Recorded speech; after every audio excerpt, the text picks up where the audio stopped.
All right, Kelsey, it looks like we're on with our Book Bride community. Everyone, thank you for joining us today. Today I have Chelsea with us. She's joining us, showing today the email sequence that we pulled out. So a lot of you have asked recently for help because, we said back in December that December was a big engagement month, and guess what? Where everybody's going to wedding shows and getting excited about it, and now is the time to follow up with those couples. And if you remember from some of our roadmap and the things we talked about, the Book More Brides community, we really believe that the power is in the follow-up. That increasing the touch points is exactly what you need right now in today's marketplace. So not just one touch point or 4 touch points, up to like 12 touch points. And that sounds like a lot, but that could simply be phone calls, Facebook, reaching out to a messenger. You can also use somebody's emails and just basically curate the couple, because if you're just closing the ones that you've spoken to one time, you're missing out on all the book more later brides. So Chelsea, want to join us today and tell us a little bit about these emails, or should I start with some of the comments from our group? Oh, yeah, start from some of the comments. All right. Please add some of your comments below. Kenny, we are up here live. Let's see. So we have one from Celia. Celia says, I'm looking forward to this live. I'm so skeptical of bridal shows. And I hear this a lot. People either love them or don't. But to be honest, it's like a workout. Anything that we do here, somebody's winning with these things, whether it's the knot, you can either hate the knot or not with the knot, but somebody's winning with that. It just depends if you're doing the workout and if you can find your niche. So we're here to help you kind of find your path. So yeah, Celia says, I am so skeptical of bridal shows. I've only done one, but booked 0 brides from it. It all felt like a huge waste of time. I offered a contest and an interactive quiz. Good job, I like that. Which helped get brides talking. I went home with about 35 leads that I spoke to personally. Perhaps my follow-up email was the issue. Maybe I should have called some of them that seemed the most interested. Not sure. And here's our photo booth, really good photo booth picture. Take a look at it later. Celia, sounds like you were on your way there, but there's a few more things you can do. So including these emails as well. Yeah. If anybody else has questions, please add into there. So yeah, and I'd love to know, because Celia, it sounds like you only had one email, and like what Nick said, it was awesome that you did the drawing and the interactive quiz to just get them in, get those leads. But again, it takes up to 8 to 12 touch points to actually take a bride from like being a cold lead, not knowing who you are, all the way to booking with you.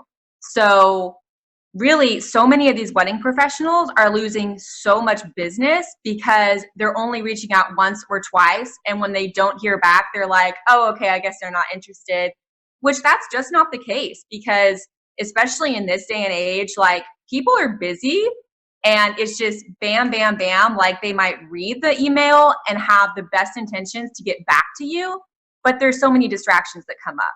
And so they might not be intentionally ignoring you. It's just, that's life. So anyway, all right, Nick, are there any more comments? Well, how many times do you snooze an email, or you think you're going to get back to it, but you don't, So yeah, for sure. The comments will be coming in. I'll let you know as they come up. So why don't you tell us a little bit about your thoughts with the emails, and then I'll share the screen and show them to them. So Teresa and I were so excited to make these for you because I just did a bridal show a couple weeks ago, and have been able to implement this myself. And just to give you an example, so with my bridal show, I did a little bit like very similar to what Celia did, where I had a QR code that allowed them to just scan it in their phone right then and there, and it automatically took them to my like exclusive bridal Facebook group. And it was great. And they joined right on the spot. I think I got like 25 brides, like 100% conversion rate. Every bride that I asked. 100%. So it was really cool. And then the second thing that I did at the booth was have them write out their contact info to then be entered into a drawing. And then one person would win like 50% off of a planning package, because I'm a wedding planner. and a free engagement gift basket. And they loved that. So a lot of people signed up for that. And then I was able to get their email. I was able to get their phone number, their wedding date. So I knew right off the bat if I was available or not. But then on top of that, like for my follow-up sequence, I first reached out to them on Facebook because so many of the brides had joined my group, so then I could find them on Facebook. I then texted them. I sent them a Facebook message.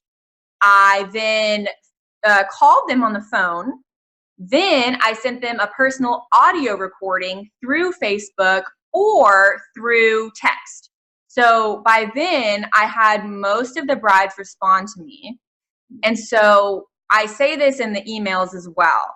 Typically, whatever form of communication the bride responds to you with, just stay on that form of communication until you get to a person, like in-person meeting, or until you get to a phone call.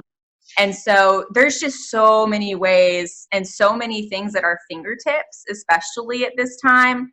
Use them. And I hear wedding professionals all the time ask, okay, is it kind of creepy if I reach out to them on Facebook or if I find them on Instagram?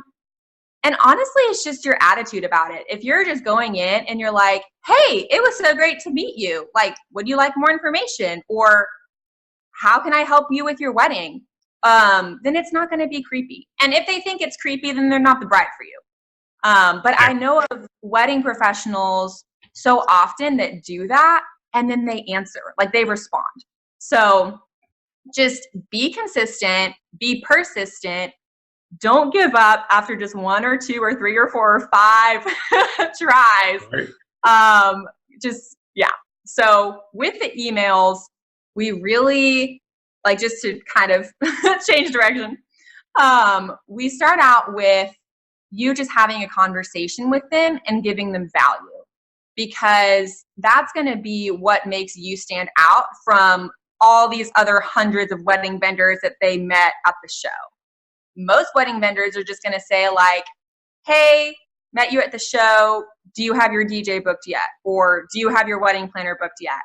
And of course, brides are going to be so turned off from that because, one, they don't even remember your face. Like, they don't even remember who you are, most likely. So you want to rekindle that connection. You want to remind them of your conversation.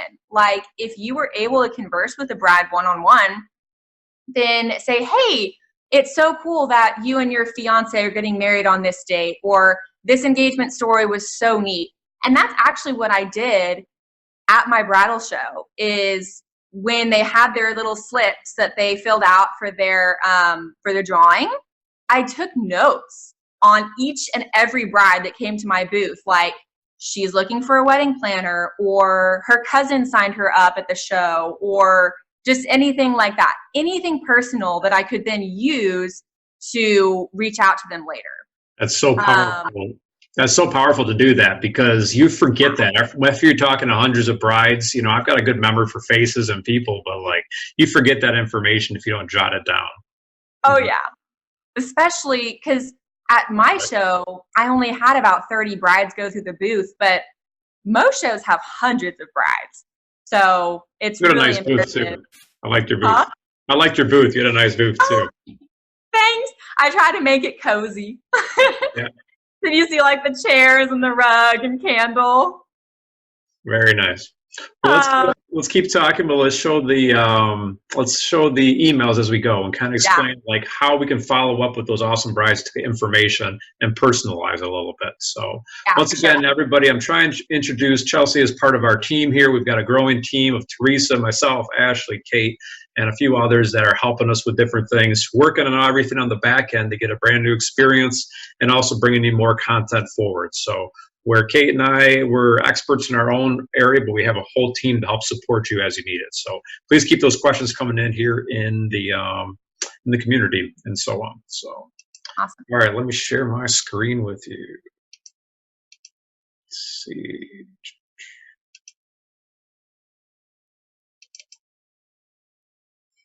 All right, can you see that? Yes, I can. All right, so let's talk about it here a little bit. Do you want to go or you want me? Yeah, I'll go. Okay, go So ahead. we have two sets of templates for you in this document. So the first set is going to be emails that you send to your warm leads. So these are brides that actually came to your booth, that you personally interacted with and directly got their information from them. So those are your warm leads. It's leads that you've already had contact with. Then the second template, the set of templates, is going to be for your cold leads. And these are brides that came to the show, that registered with the host of the bridal show, but did not come to your booth. You didn't interact with them. You didn't get their information directly. You simply got the whole registration list of brides that the host of the bridal show sent you after.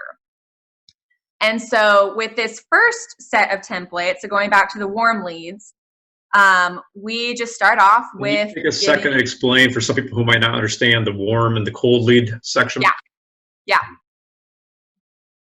So what do you mean, Nick? Well, like you took those great notes on some of those brides, right? And there were some couples that you had notes on them, and those are definitely more warmed up leads, and those that you can speak a little more personally to. You can kind of maybe be a little more assertive with your talk or not. Whereas cold leads in this situation tends to be that big list they give you with all those emails, and those you're just trying to catch out of 300 couples. You're trying to catch 10 to 15 who might respond to your information this way, and you do it enough times to kind of suck them in so that you can turn them into a warm lead and hopefully into a really hot lead that you can close on them. So yeah, for sure. So with both sets of templates, we really emphasize just giving them value at first, because like I mentioned earlier, a bride's going to be really turned off if she can tell that you just want the sale, if you just want her business, if you just want her money. But if you go in from a perspective of, okay, how can I serve these brides? How can I help them where they're actually at?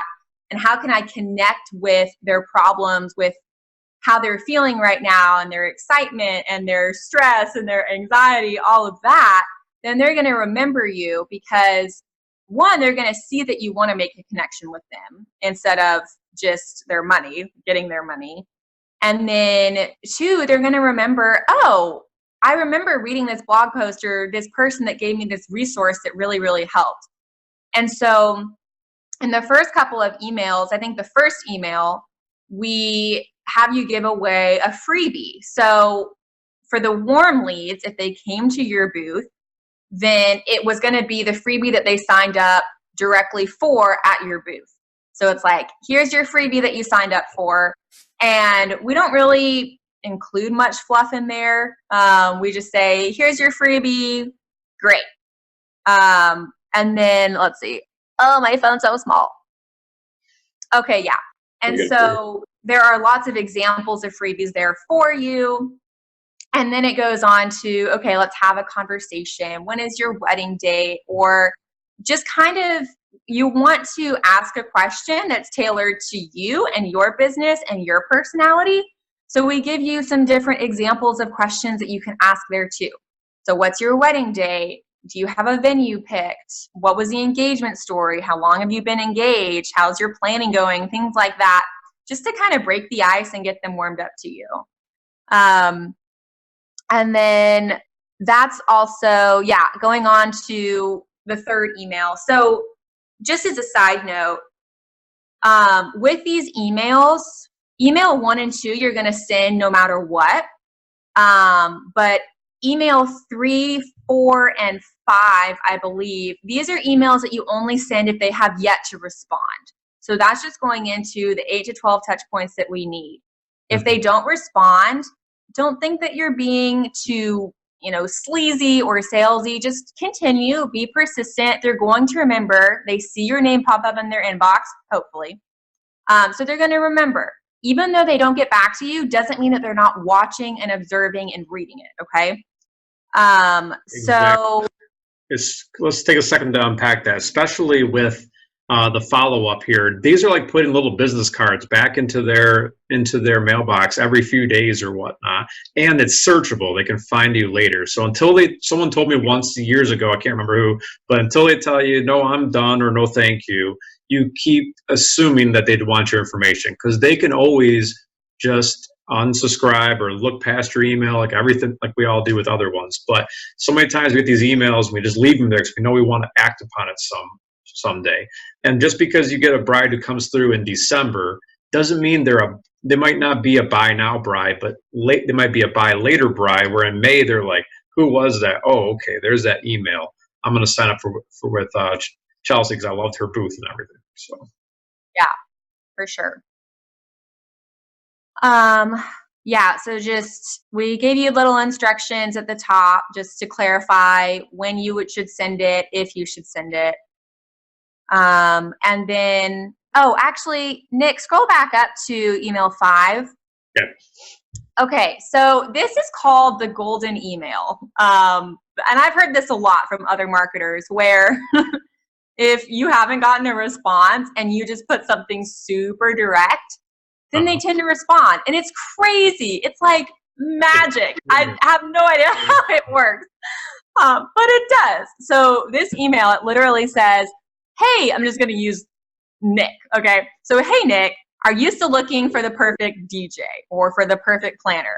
And don't put anything else, just email that. And it's crazy because whenever I do that, they always respond, like 9 out of 10 times. But of course, you don't want to do that the first email, because that's going to sound super spammy. Like, you haven't gotten or haven't really, especially if you do it to a cold lead that you don't even know. So take the time to make that relationship, give them some value first, all of that. Okay, going down. Oh, so one thing that I want to emphasize about your emails, because obviously you probably won't use these emails like verbatim. You'll kind of modify it a little bit just to suit your business and your voice and your tone. But one thing to focus on is you always want to have a call to action. You always want to drive them to do something more. So in email 6, we have like, our dates are filling up pretty quickly. Make sure to book your call. And then we give them motivation to book that call by saying, hey, you don't even have to put a deposit down, but we'll save your date for 2 weeks if you book a call. So that gives them that motivation and just that drive to do something. And be super clear about what you want them to do, because a lot of times brides are willing to do it, but it's because we don't tell them what to do or tell them that there is something to do that they don't act. So make sure to be very clear with that. And as part of our roadmap, we're going to tell you that over and over again. The internet is no longer about cute and fluffy. Like, to actually close more deals and get more sales, you just have to be very clear, kind and clear. Not pushy, but just, yeah. They know you want to sell them your product, and they may want to buy it. You're just trying to be clear. This is specifically what I can offer to you, and it may or may not work with them, but you do it with enough, and you're going to close a lot more people, especially when they see the sincerity and they don't have to think about it too much. Getting rid of that mental barrier is half the battle right there. Yeah, definitely. So email 7, this is the email that you send after they book a call with you or a meeting. So this email is the same for both the warm leads and the cold leads. Yeah. And then also too, if you, it's good to send them reminders once they've booked their meeting or their phone call. Just say, hey, looking forward to our meeting tomorrow, or looking forward to talking later today, or whatever. Just give them a little reminder, because sometimes just the most organized person can forget. So a nice reminder is really good. Happens to all of us. So yeah. All right, real briefly, the cold leads, a little bit about the difference, and then we'll go through them. So. Yes. So these are brides that don't know you from Adam, right? Like, they don't know who you are. You didn't meet them at the show. It's just, you are this random person that shows up in their inbox. So the only difference between this email 1 and the first email and the warm leads is that instead of just giving them their freebie in the first email to the warm leads that they already signed up for, here you're asking or sharing like, hey, here's a freebie that I think you would really like. and just, give it to them. Don't pitch, don't ask about, or like say anything about your services, just give them value. Start that relationship. Going on to the second one. So yeah, just like, hey, I hope you enjoyed your freebie. And then going into the conversation. So asking that conversational question. And you'll see as you go through the warm templates and the cold templates that they're very, very similar. There's only a few modifications. Hey, Dennis, welcome. We just went through the hot emails, and now we're going through the warm list, and now we're going through some of the cold emails. So thanks for joining us today. Okay. I believe email 3 is pretty much the same as what was in the warm lead. So this is just like something personal. You can include a personal video or just something that uses their name that makes you stick out from the rest, because so not many wedding professionals use video for one, and then even less actually do personal videos for each bride. So that's going to make you really stand out, and it's going to help them realize, oh, she or he took the time to actually make this video for me. And it just sticks with you. And they also get to see your face, and that's huge. Hey, Chelsea, did you happen to add Loom to the blog post that we were making up about all the different... Is Loom like a video thing, though? Yeah, we'll come back to you guys and teach you about that another time. Carry on. I do Bonjoro. Have you heard of Bonjoro? Not that one, but I understand. Okay.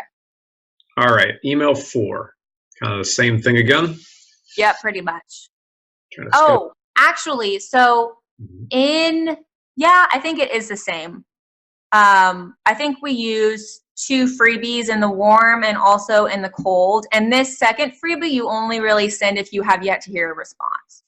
So just giving them more value, warming them up to you. Cool. And yeah, 5, 6, and 7 are the exact same as in the warm leads. All right. Well, thank you so much for showing this. There's different things to consider. Did you want to talk about this at all? Or let's see. We're reiterating here the different touch points, how you need 8 to 12 different touch points. It's even some people are even saying 14 to 16 now, trying to get it up there. So, and that could be anything from text to emails and everything in between. Using CRMs, and we can help you kind of figure it out. Keep watching. We're going to teach you exactly how to take all these revenue channels and kind of hook them together into a nice way so that's kind of more automated. And then your job is just to do a good job to deliver what you need to do. So, yeah. Keep on reading on this. We're going to put this, I guess, probably try to attach it to this post once it goes live, the PDF. You can also find this. It's going to be up in your membership site in the Book More Brides membership area. As we're redesigning it for now, you'll find it right there. And you'll see hopefully more of these as we go. And Kenny says he has a question. Kenny, what's your question? All right, let me see. What is it, Kenny? Welcome, Jonathan Mack. While we're having you, Claudia, thanks for joining us. Kenny, you can type it in the comments below, or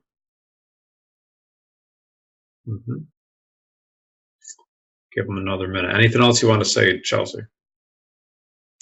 No, I don't think so. But this is honestly just a really valuable resource, especially with bridal shows. I feel like there's hundreds of bridal shows going on right now. So yeah, just utilize this, take it, make it your own, modify it, but really like read through it, let it soak in, because there is some really great stuff here and proven stuff that has been proven to work. Yes, we went back and forth about a whole bunch of points, and watching you and Teresa talk back and forth was great too. Kenny, go ahead and type into the actual live so everybody can benefit from it. You said, I had clients use my photo booth at the expo and text. His comments are blocked. That is weird. Other people are getting in. I wonder why yours are blocked. But go ahead and type here. Type on. So what's your question, Kenny? We love the questions, guys. Please ask away. So how would you retarget those brides? A good thing to do in the emails too is to try to get them to go onto your website. If you haven't, to get that download piece, it's a good place to send them to get that download piece. If you don't have Facebook Pixel on your site, you need to do that. Google Analytics will do it, but Facebook Pixel helps retargeting. Makes it really super simple. We can teach you how to do that if you don't know. Add in the questions below if you want some more help with that, and we could do a different one on retargeting as well. It's a one way to get so many more touch points. I hope I answered your question. I can't tell, Kenny, but all right. Chelsea, thank you so much for your time today. Yeah, you're welcome. I am not seeing any other ones. If you have further questions, add it below, and we will both keep an eye on it and answer some more questions as we go. And also the community, please help everybody at large. I know I've made some valuable stuff, strides in our business just by talking with different people in the community over the last decade or so. So thank you so much, and you guys have a great day. Okay? Take care. Thank you. Bye, everyone.